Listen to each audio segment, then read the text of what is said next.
Hello and I welcome you all to my YouTube channel. අයිබෝවන් මම ඔබ සැම මගේ YouTube channel එකට සාදරයෙන් පිළිගන්නවා. හොඳයි.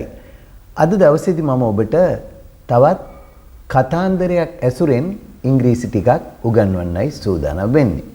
වෙනද වගේ අදත් මේ කතාන්දරයේ අවසන් වෙනකන් අහලා හොඳට මෙහි එන අලුත් වචනත් වාක්‍ය රටත් අරගෙන ඉංග්‍රීසියෙන් කතාවක් ලියන හැටි අද ඉගෙන ගමු. මෙය බොහෝ දෙනෙකුට ඔය රචනයක් ලියද්දි කතාවක් ලියද්දි ඒ එක්කම ඉංග්‍රීසි භාෂා දැනුම වර්ධනය කරගන්නත් බෙහෙවින් ප්‍රයෝජනවත් වෙයි. හොඳයි. ඉතින් අපි අදත් කතාව පටන් ගමු මේ විදිහට. මම සිංහල වාක්‍ය දීලා ඒක ඒ විදිහට එකින් එක පරිවර්තනය කරමින් ඔබට පැහැදිලි කරලා දෙන්න. Welcome to Jayatissa Athaudahetti YouTube channel. හොඳයි. අද කතාව The Origin of Tortoise. The Origin of Tortoise. Origin කියන්නේ ආරම්භය. යමක් මුලින්ම ආරම්භ වෙනවට කියන origin කියලා. The Origin of Tortoise කියන්නේ ඉබ්බාගේ ආරම්භය. මේ මුලින්ම ඉබ්බා කියන සතා ඇති වෙච්ච හැටි ගැනයි මේ කතාව. ජන කතාවක්. අපි බලමු මේ තුලින් ඉංග්‍රීසි ටිකක් ඉගෙන ගන්න. හොඳයි. බොහෝම කාලයකට ඉස්සර ඈත ගමක මහලු කාන්තාවක් ජීවත් වුණා. බොහෝම කලකට ඉහත ඈත ගමක මහලු කාන්තාවක් ජීවත් වුණා. දැන් අපිට මේ කතාව කියන්න මුලින්ම අවශ්‍ය වෙනවා වචන ටික.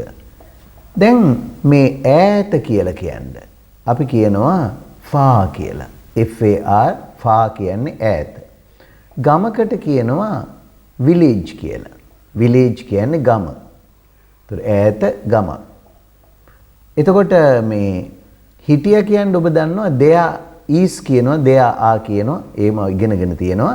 ඉතින් මේ ජීවත් වුණා කියන්න නම් lived කියලා කියන්නේ. මහලු කාන්තාවකට කියනවා old woman කියලා. old woman මහලු කාන්තාව. දැන් මේ බොහෝ කාලයකට ඉස්සර බොහොම කාලයකට ඉහත කියලා කියන්නේ එහෙම නැත්නම් ඉස්සර කියලා කියන්නේ අපි කියනවා a long time ago කියලා. කොහොමද කියන්නේ? a long time ago. බොහෝ කාලයකට ඉස්සර ඈත ගමක in a far away village. ඈත ගමක. ඒතර බලන්න නැවතත් බොහෝ කාලයකට ඉහතදී බොහොම කාලයකට ඉස්සර a long time ago ඈත ගමක in a far away village ජීවත් වුණා. there lived කියලා මේ කතාවලදී කියන්නේ එහි ජීවත් වුණා කියන්නේ there lived an old woman. there lived an old woman. මහලු කාන්තාවක් ජීවත් වුණා. ඔන්න දැන් ඔබට පැහැදිලි ඇති ඒක. දැන් වචන ටිකක් බලා ගන්න මේ වාක්‍ය දෙක හොඳින් බලා ගන්න දැන්. දැන් අපි ගමු ඊළඟ කොටස. බොහොම කාලයකට පෙර ඇගේ සැමියා මිය ගොස් තිබුණා. බොහෝ කාලයකට ඉස්සෙල්ලා එයාගේ සැමියා මිය ගොස් තිබුණා. ඒතර ඒක කියන්නේ කොහොමද? එතන ඇගේ සැමියා මිය ගිහිල්ලා හිටියා තිබුණා කියන්නේ අපි ගන්නවා මොකද්ද? සැමියාට කියන්නේ husband කියලා. මිය ගිහිල්ලා තිබුණා. මිය ගොස් තිබුණා කියන්නේ දැන් මිය යනවට කියන්නේ die කියලා. died මිය ගියා අතීත කාලයේ. අතීත කෘදන්තය died මිය ගිහිල්ලා තිබුණා කියන්නේ අපි ගන්නෙ had කියන උපක්‍රියාව. ඒතකොට දැන් අපි කියනවා මොකද්ද? බොහෝ කලකට පෙර ඇගේ සැමියා මිය ගොස් තිබුණි. එහෙනම් වාක්‍ය කර්තෘ කවුද? her husband. උන අපි පටන් ගන්නවා ඇගේ සැමියා her husband මිය ගොස් තිබුණා. had died. had died කියන්නේ මිය ගොස් තිබුණා බොහොම කාලයකට ඉහතදී. එහෙමනම් long ago. long ago කියන්නේ කාලයකට ඉස්සෙල්ලා. එතකොට අපි කොහොමද කියන්නේ එහෙනම් her husband had died long ago. දැන් හොඳට ඒ කොටසත් බලන්න. බලාගෙන අහගෙන ඉන්න. බොහෝ කලකට පෙර ඇගේ සැමියා මිය ගොස් තිබුණි. her husband had died long ago. දැන් බලමු ඊළඟ වාක්‍යය. ඔහු ඇයට ජීවත් වීමට නිවසක් පමණක් ඉතිරි කළා. ඔහු ඇයට ජීවත් වීමට නිවසක් පමණක් ඉතිරි කළා. එතකොට මේකෙදී අපි ගන්න වචන තමයි මේ ඉතිරි කරනවා දාලා යනවට අපි කියනවා leave කියලා. ඉතිරි කළා කියද්දි left කියලා ගන්නවා. left L E F T.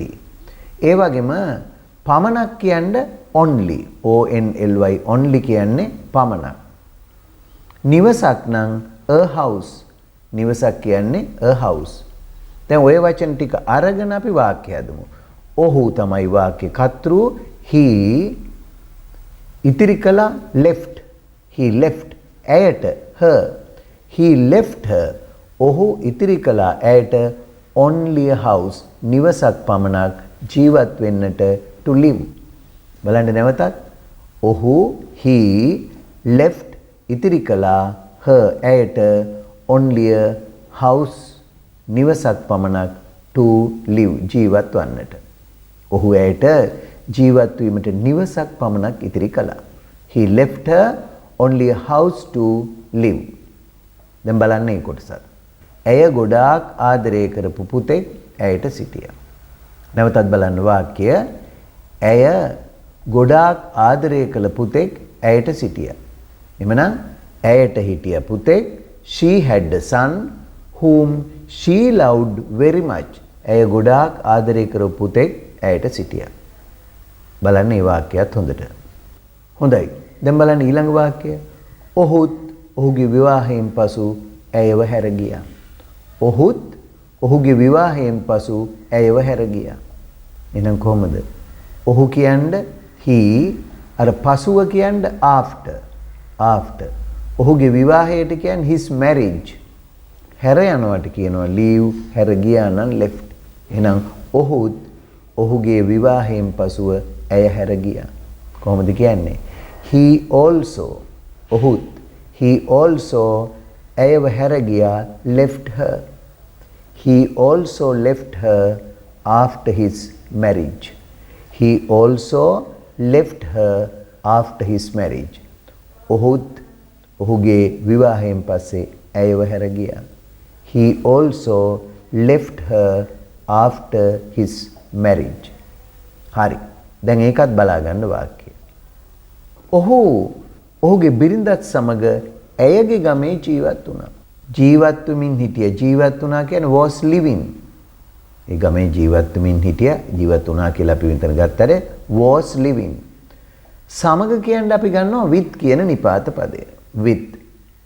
බිරිඳට කියන්නේ wife. ගමට village කියලා කියන දැන් මේ වචන ඔක්කොම ඔයා දන්නවා. එහෙනම් අපි හදමු. ඔහු ඔහුගේ බිරිඳත් සමග ඇයගේ ගමේ ජීවත් වුණා. එහෙනම් ඔහුනේ ජීවත් වුණේ. එතකොට අපි කියනවා he ජීවත් වුණා. හැබැයි මේ ජීවත් වෙමින් හිටිය හින්දා අපි කියනවා එතෙන්දී he was living. he was living. he was living. එයාගේ බිරිඳත් සමග කියන්නේ කොහමද? with his wife. he was living with his wife. කොහෙද? in her village. ඇගේ ගමේ. in her village. he was living with his wife in her village. බලන්න තේරෙනවද අපිට දැන්? ඔහු ඇගේ බිරිඳත් සමග ඇගේ ගමේ ජීවත් වෙමින් සිටියා. එතකොට අපි කියනවා he ඔහු was living ජීවත් වෙමින් හිටියා with his wife ඔහුගේ බිරිඳත් සමග in her village ඇගේ ගමේ. දැන් බලන්න ඒ වාක්‍යයත් හොඳට. ඉතින් දැන් ඇය ජීවිකාව ගෙන යාමට උත්සාහ කරමින් තනිවම ඊතා වෙහෙස මහන්සි වී වැඩ කරමින් ජීවත් වුණා. ඉතින් ඇය දැන් තමාගේ ජීවිකාව ගෙන යාමට උත්සාහ කරමින් තනිවම ඊතා වෙහෙස මහන්සියෙන් වැඩ කරමින් ජීවත් වුණා. so ඉතින් කියලා කියන්නේ අපි කියනවා so now ඉතින් දැන් so now she lived ඇය ජීවත් වුණා. she lived alone. alone කියන්නේ තනිවම. alone alone කියන්නේ තනිව. so now she lived alone. ඉතින් දැන් ඇය තනිව ජීවත් වුණා. working very hard. working වැඩ කරමින් very hard. ඊටාම වෙහෙස මහන්සියෙන් වැඩ කරමින් and trying to exist. trying to exist කියන්නේ ජීවිකාව ගෙන යන්න උත්සාහ කරමින්. එහෙනම් ඔන්න ඒ වාක්‍යයත් හොඳට ඉගෙන ගන්න. බලා ගන්න දැන් වාක්‍යය. හොඳට අහගන්න. So now she lived alone, working very hard and trying to exist. දිනක් බොහෝසේ බඩගිනුණු ඇය ඇගේ පුතා සොයාගෙන ගියා. දිනක් බොහෝසේ බඩගිනි වූ ඇය ඇගේ පුතා සොයාගෙන ගියා. එතකොට දිනක් කියන්නේ නම් one day කියලානේ, එක දවසක්. බඩගිනි වෙනවාට කියන්නේ hungry. ගියා නම් went. මේ සොයාගෙන යනවාට කියනවා look for කියලා. looking for කියලා කියනවා සොයාගෙන යමින්. එතකොට අපි බලමු මේ අදහස කොහොමද ඉංග්‍රීසියෙන් කියාගන්නේ කියලා. දිනක් බොහෝසේ බඩගිනි වූ ඇය ඇගේ පුතා සොයාගෙන ගියා. මෙන්න මෙහෙමයි කියන්නේ. one day එක දවසක්. එහෙම නැත්නම් දිනක්. She was very hungry. She was very hungry. ඇයට ගොඩාක් බඩගිනි වුණා. And අන්න බඩගිනි වෙලා went ගියා looking for. සොයාගෙන කියලා කියන්නේ looking for. One day දිනක් she was very hungry and went looking for her son.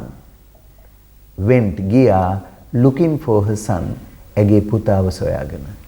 දිනක් බොහෝසේ බඩගිනි වූ ඇය ඇගේ පුතා සොයාගෙන ගියා. One day she was very hungry and went looking for her son. බලන්න මේ වාක්‍යයත් හොඳට. ඔහු තමාට අනුකම්පා කර කෑමට යමක් දේවියයි ඇය සිතුවා. ඔහු තමාට අනුකම්පා කර කෑමට යමක් දේවියයි ඇය සිතුවා.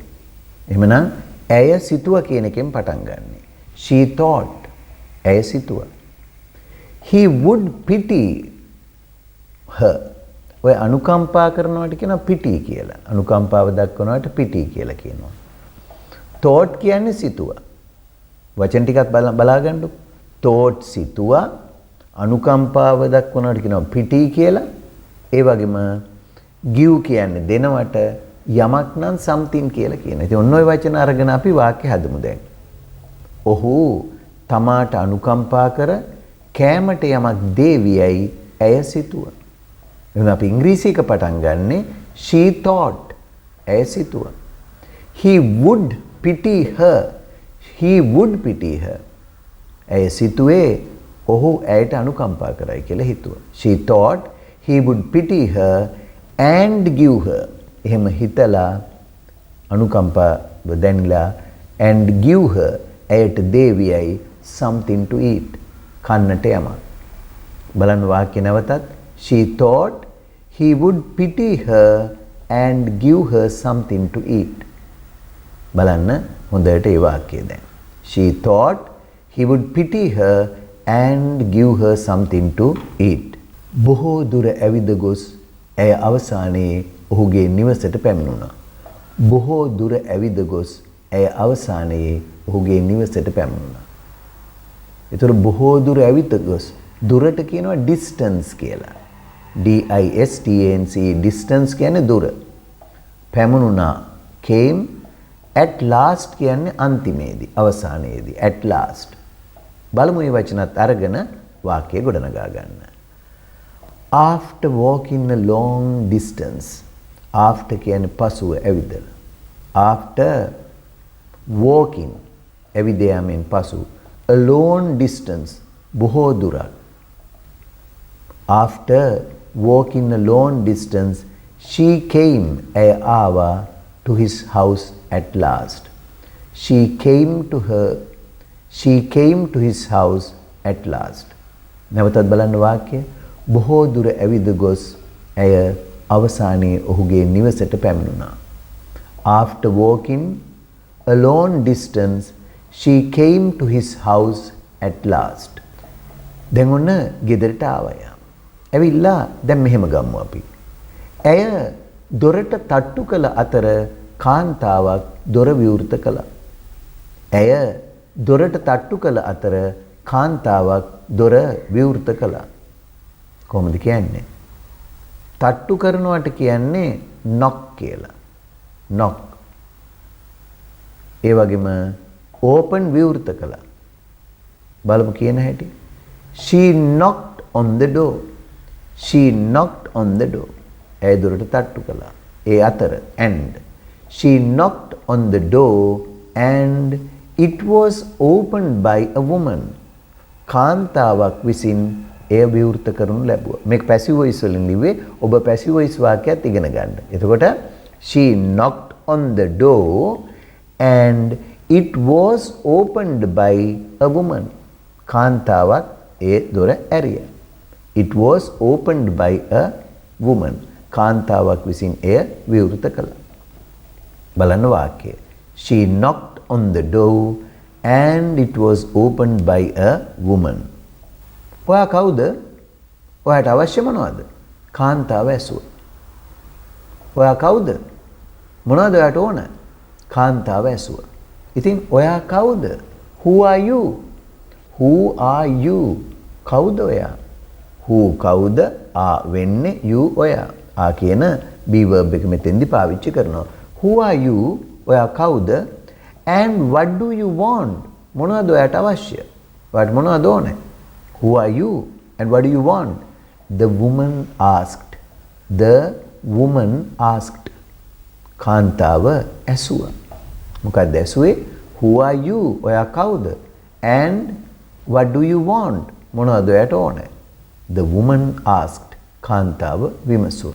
මගේ පුතා ගෙදර ඉන්නවද? මහලු කාන්තාව ඇසුවා.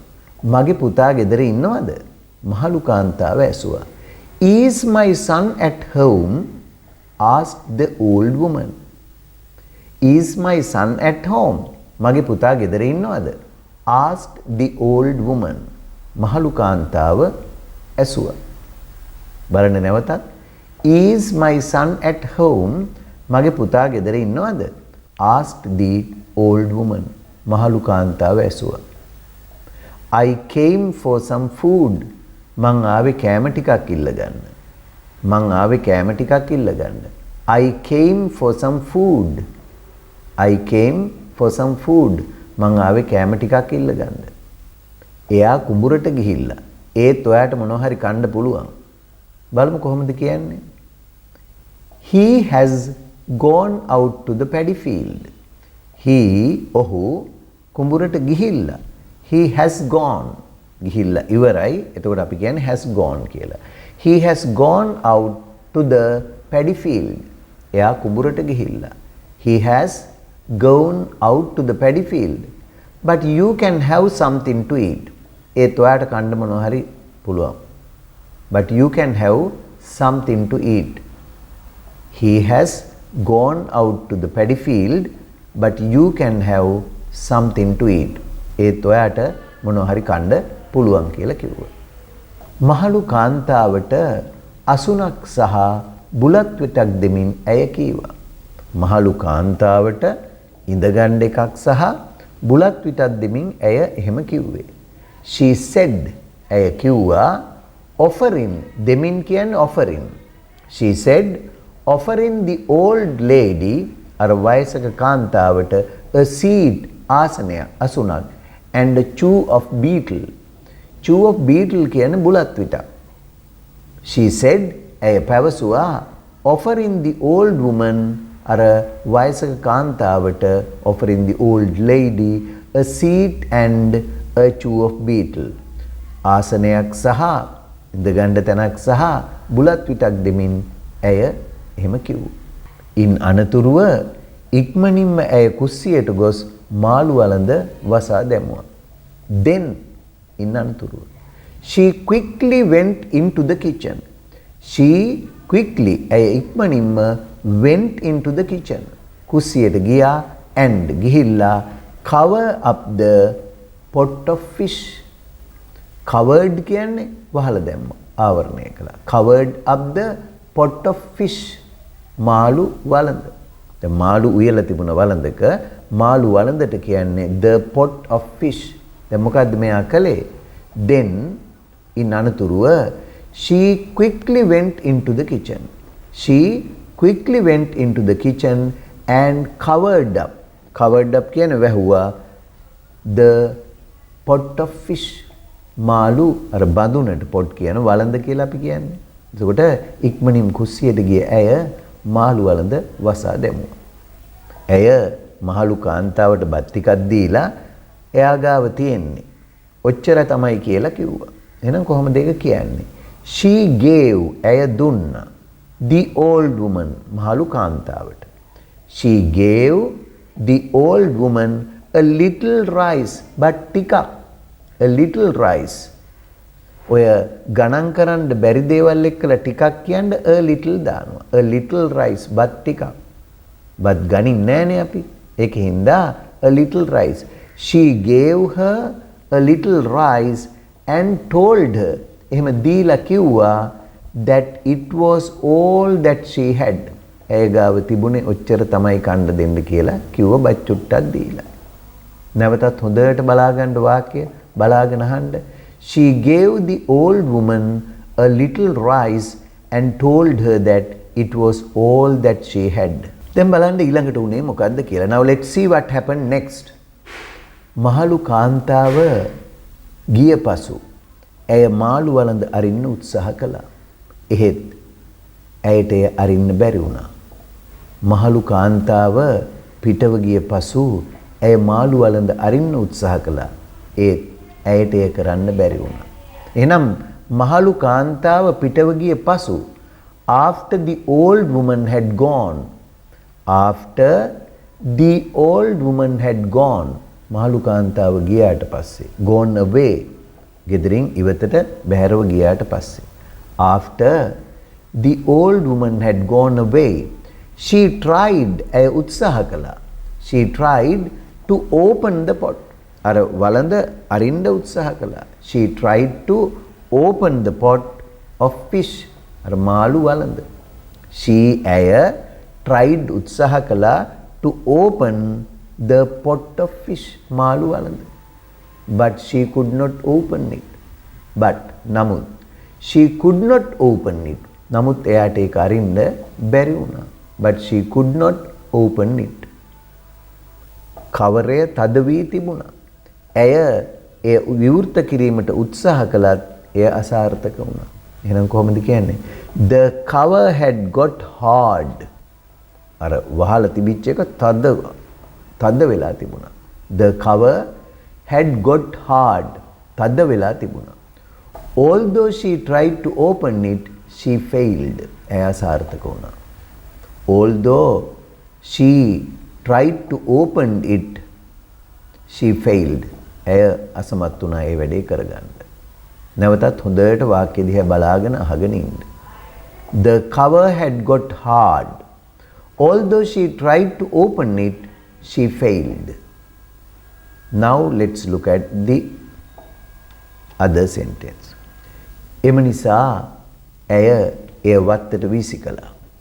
එම නිසා ඇය එය වත්තට වීසි කළා.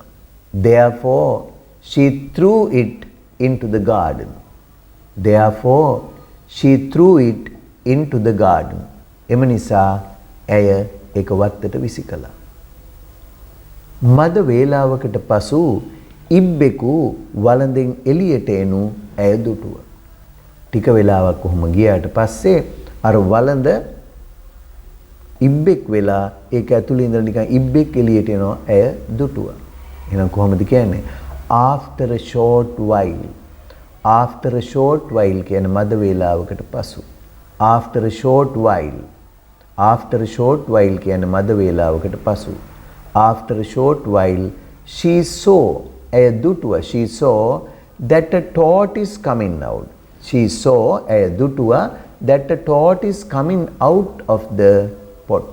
අර වළඳෙන් එළියට ඉබ්බෙක් එනවා ඇය දුටුවා. ඔහොම තමයි ඉබ්බා ඇති වුණා මුලින්ම ඉබ්බා හැදුණා කියලා කියන්නේ. හොඳයි ඉතින් මම හිතනවා මේ කතාව ඔබ තේරුම් ගන්න ඇති කියලා. ඒ වගේම මේ වගේ කතාවක් ලියද්දී අවශ්‍ය වචන ටික අවශ්‍ය වාක්‍ය රටා ටිකත් මේ එකම ඉගෙන ගන්න ඇති. ඉතින් එහෙමනම් අදත් ඔබෙන් සමුගන්නට මත්තෙන් මම ඔබෙන් ඉල්ලා සිටිනවා ඔබ තාමත් මගේ channel එක subscribe කරලා නැත්නම් දැන්මම subscribe කරන්න. ඒ වගේම මේ පාඩම් වලට ඔබ කැමති නම් like එකකුත් දාලා මේ පාඩම් පිළිබඳ ඔබේ අදහස් උදහස් යෝජනා ඒ වගේම චෝදනා වුණත් තිබෙනවා නම් පහළ කමෙන්ට්ස් වල දාන්නත් අමතක කරන්න එපා. හොඳයි ඉතින් ආයෙත් තවත් මේ වගේ කතාන්දරයක් අරගෙන ඔබ හමුවට එන බලාපොරොත්තුවෙන් අදට සමුගන්නවා. Goodbye and good luck.